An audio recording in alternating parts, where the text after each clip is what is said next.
Di kalangan kita beberapa ada yang menganggap karena ekonomi itu tidak penting. Biasanya analoginya dengan rezeki. Rezeki itu kan dari Allah, sudahlah kita tidak usah mikir itu. Kalau Allah memberi kaya, ya kaya. Kalau enggak, ya enggak. Akhirnya ya miskin beneran kita.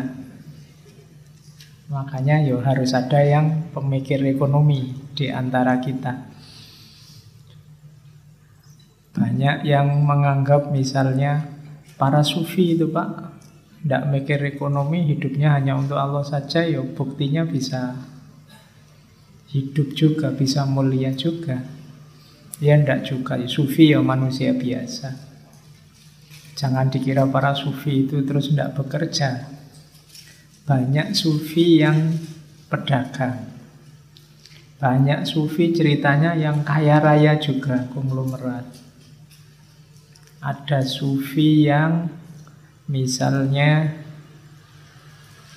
Imam Abu Hasan Asyazili dari Saziliyah, ini beliau ini terkenal kaya raya.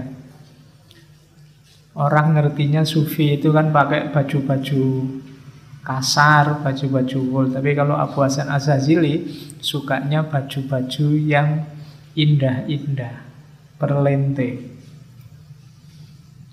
Satu ketika ada muridnya yang heran.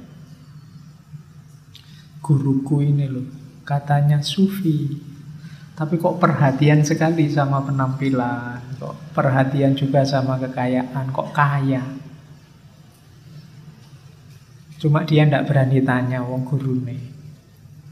Tapi satu ketika Imam Abu Hasan Asyazili ngerti kegelisahan muridnya. Maka terus beliau satu ketika ngajak muridnya ini jalan-jalan. Ayo ikut saya jalan-jalan. Tapi sambil jalan-jalan tolong kamu pegang gelas ini yang isinya air. Kamu tak ajak jalan-jalan, syaratnya tolong perhatikan air ini jangan sampai tumpah. Jadilah mereka berdua, guru murid ini jalan-jalan di kota, di alun-alun. Banyak keramaian, banyak hiburan. Begitu selesai jalan-jalan pulang, terus gurunya tanya, gimana? Kamu tidak lihat tadi pertunjukan di alun-alun bagusnya luar biasa. Kamu lihat tidak banyak orang jalan-jalan, ada yang cantik, ada yang ganteng. Kamu lihat tidak warung-warung yang makanannya betapa lezatnya? Katanya muridnya, lah gimana saya bisa lihat, bisa perhatian? Wong saya harus menjaga gelas yang isinya air ini biar airnya tidak tumpah. Ya yang saya perhatikan hanya gelas ini.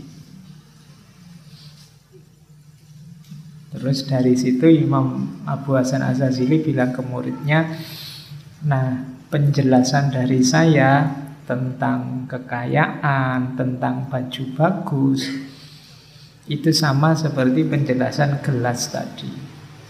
Yang saya perhatikan hanya Allah sebenarnya. Maka bagiku kekayaan itu ada atau tidak, ya tidak penting. Karena fokusku hanya pada Allah. Meskipun sekelilingku kayak tadi, di sekelilingnya ada pertunjukan, di sekelilingnya ada restoran-restoran enak, ada orang-orang ganteng, cantik, tapi kan nggak diperhatikan. Yang diperhatikan hanya gelas yang tadi ada di tangan. Nah, itu sebenarnya penjelasan bahwa ya bukan berarti para sufi itu terus tidak mau dunia, tidak mau kekayaan, tidak butuh lagi pakai baju bagus, tidak situ. Tapi mereka pastinya tidak terikat oleh dunia, tidak tertipu oleh dunia. Ya mereka berekonomi juga.